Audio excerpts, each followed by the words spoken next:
Subscribe কৰক জ্ঞানটোল চেনেলটো আৰু ক্লিক কৰক বেল আইকনটোত মই আপলোড কৰা ভিডিঅ' সকলোতকৈ প্ৰথমত চাবলৈ। হেল্ল' এভৰিৱান,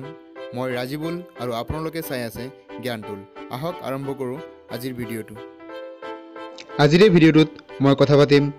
কম্পিউটাৰ অপাৰেটৰৰ যোনটো জিকে পাৰ্টৰ কুৱেশ্যন আছিলে 20টা, এই 20টা কুৱেশ্যনৰ এনচাৰৰ কথা ডিছকাছ কৰিম। চ' আহক আৰম্ভ কৰোঁ। পোনপ্ৰথমেই কুৱেশ্যন নম্বৰ 41, এইটো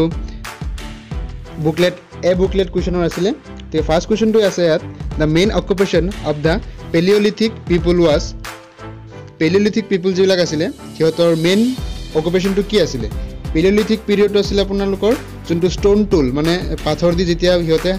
অস্ত্ৰ শস্ত্ৰ বনোৱাব আৰম্ভ কৰিছিলে, এইটো একচুৱেলি আপোনাৰ 2.6 মিলিয়ন ইয়াৰ্ছ আগৰ কথা। চ' সিহঁতৰ মেইন যোনটো অকুপেশ্যন আছিলে, এই অকুপেশ্যনটো আছিলে হাণ্টিং আৰু খাদ্য কালেকশ্যন কৰা, মানে চিকাৰ কৰা আৰু ফুড কালেকশ্যন কৰা, মানে option C hunting and gathering food.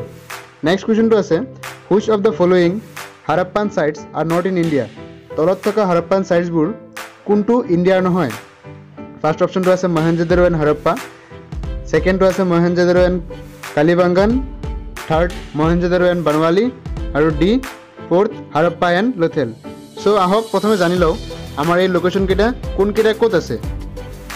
Mohenjodaro আৰু হাৰাপ্পা যোনটো আছে এইটো পাকিস্তানৰ আছে, পাকিস্তানৰ পাঞ্জাৱ নামৰ এখন হেৰিত আছে। নেক্সট যোনটো হ'ল বানৱালী, নেক্সটটো হ'ল বানৱালী, মহেঞ্জোদাৰো আৰু হাৰাপ্পা,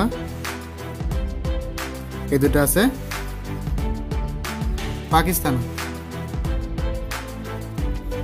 পাকিস্তানৰ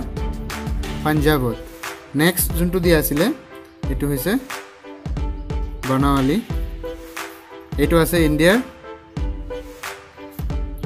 ফতেহাবাদ ডিষ্ট্ৰিক্ট, আৰু ষ্টেটটো হৈছে হাৰিয়ানা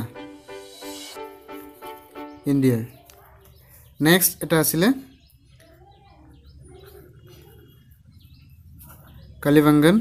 কালিবাংগানটো এইটো বানৱালীৰ পৰা 120 কিলোমিটাৰ দূৰত আছে, আৰু কালিবাংগানটো আছে ৰাজস্থানত, ইণ্ডিয়াৰ ৰাজস্থানত আছে। নেক্সট আৰু এটা দিয়া আছিলে লোথেল, এইটো আছে গুজৰাটত। চ' এই চাৰিটা পইণ্ট অফ এক্সাম পইণ্টৰ ভিতৰৰ পৰা বহুত ইম্পৰ্টেণ্ট হয়, গতিকে এইবিলাক মনত ৰাখিব এইকেইটা। চাহক নেক্সট কুৱেশ্যনটোলৈ আগবাঢ়োঁ। চ' এইটো এনচাৰটো গম পাইছে, অপশ্যন এ মহেঞ্জোদাৰো আৰু Harappa. Next question number 3, in India the places where copper, gold, iron and coal are found in the order. So' তলত কিছুমান প্লেচৰ নাম দি আছে ইণ্ডিয়াৰ, য'ত কিছুমান মিনাৰেল পোৱা যায়, সেইবিলাক চিৰিয়েলি লিখিব লাগে। চ' প্ৰথমত দি আছে কপাৰ, মানে তলৰ কোনটো অপশ্যনত থকা প্ৰথমটোত কপাৰটো পোৱা যায়। চ' কপাৰটো পোৱা যায় খেত্ৰীত, যোনটো ৰাজস্থানত আছে। নেক্সট হ'ল গ'ল্ড পোৱা যায় কৰ্ণাটকাৰ, যোনটোৰ নাম আছে কলাৰ। থাৰ্ড আছে আইৰণ পোৱা যায় কৰ্ণাটক ষ্টেটতে, যোনটো আছে এইটো কুদ্ৰেমুখত, তাত আইৰণ পোৱা যায়। নেক্সট যোনটো আছে কোলটো পোৱা যায় ঝাৰিয়াত, সেইটো আছে ঝাৰখণ্ডত। চ' ইয়াৰ মতে কপাৰ খেত্ৰী, দেন গ'ল্ড কলাৰ, খেত্ৰী আৰু কলাৰ অপশ্যন আছে অপশ্যন নম্বৰ ডি। চ' খেত্ৰী, কলাৰ, কুদ্ৰেমুখ আৰু ঝাৰিয়া। খেত্ৰীত পোৱা যায় কপাৰ, দেন কলাৰত গ'ল্ড, কুদ্ৰেমুখত আইৰণ আৰু ঝাৰিয়াত কোল।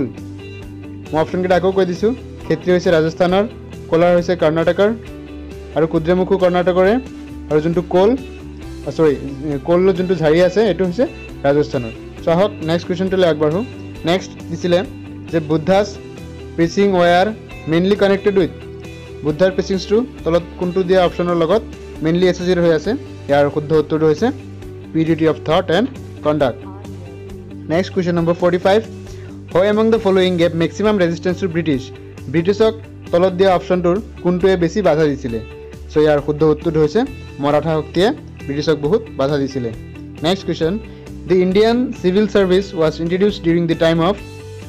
যোনটো ভাৰতীয় সিভিল সাৰ্ভিস আছিলে এই সিভিল সাৰ্ভিসটো কোনটো ব্ৰিটিছ অফিচাৰে এস্টাব্লিশ কৰিছিলে ফাৰ্স্ট ইন্ট্ৰোডিউস কৰিছিলে এটো হৈছিলে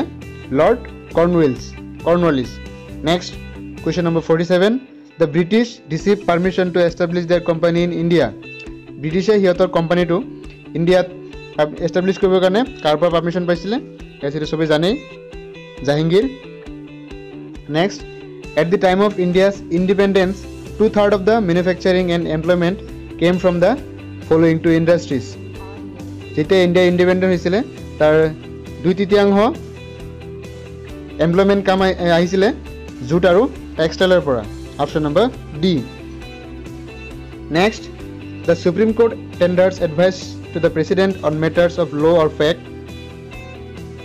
Supreme Court presidentক কেতিয়া এডভাইস দিব পাৰে ফাৰ্স্ট অপশন দিয়া আছিল only when the president seeks such advice next আছিল only if the matter relates to basic structure of constitution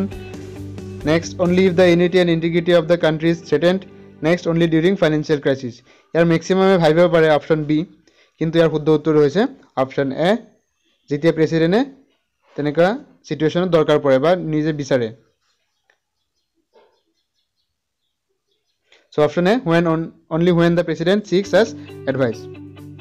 next question number 50 commercial bank finance rural credit directly and through commercial bank bilake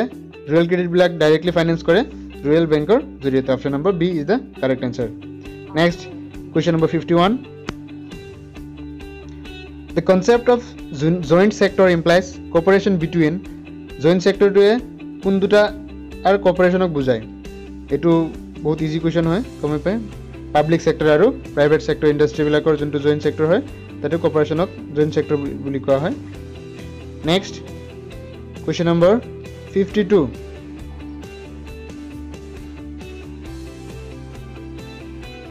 so question number 52 it is alleged that industrial sickness is sometimes engineered by owners promoters for ulterior motives which of the following is not an internal factor for such sickness so here শুদ্ধ উত্তৰটো হ'ব technological obsolescence option number b technological obsolescence question number 53 which of the following is not a planetary wind so planetary wind মানে actually যোনবিলাক wind এটা directionত গুটেটো ইয়াৰ flow হৈ থাকে এবিলাকক planetary wind হয় আৰু ইয়াৰ পাৰ্ট হৈছে trade winds easterlies আৰু westerlies so মোৰ মতে এটো লাগিছে option number d next question number 54 soil that owes its color to oxides of iron is laterite option number c is the right answer so question number 55 it is assertion or reasoning question assertion of this a juvenile delinquent is a child with a aggressive and antisocial behavior a juvenile delinquent eta child jar aggressive ব্যবহার আৰু সমাজ বিৰোধী ব্যবহাৰ থাকে ইয়াৰ reason দিছে the delinquent has had a tough childhood being disciplined by repeated punishment আৰু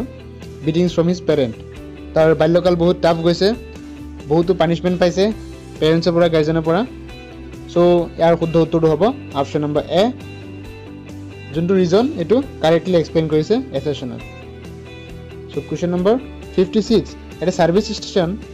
for small vehicles a machine is able to complete washing of 16 cars in 36 minutes so how many cars can the machine wash in 6 hours so ইয়াত দেখিব পাৰিছে 16টা কাৰ wash কৰে 36 মিনিটত so 6 hours ত কিমানটা কাৰ wash কৰিব so আপুনি 6 hour to minute লৈ convert কৰক 6 hour is equal to 1 hour is equal to 60 minutes so 6 hour is equal to 360 minute so যদি 36 মিনিটত 16টা কৰিব পাৰে গতিকে 360 মিনিটত ফলে 0 লগাই 360 হ'ব গতিকে ওপৰতে 0 লগাই দিয়ক মানে 16টা 36 ত 16টা গতিকে 360 180টা এটা আপোনাৰ একো ক্যালকুলেশন কৰিব নালাগে so option number b is the right answer 160 cars next question number 57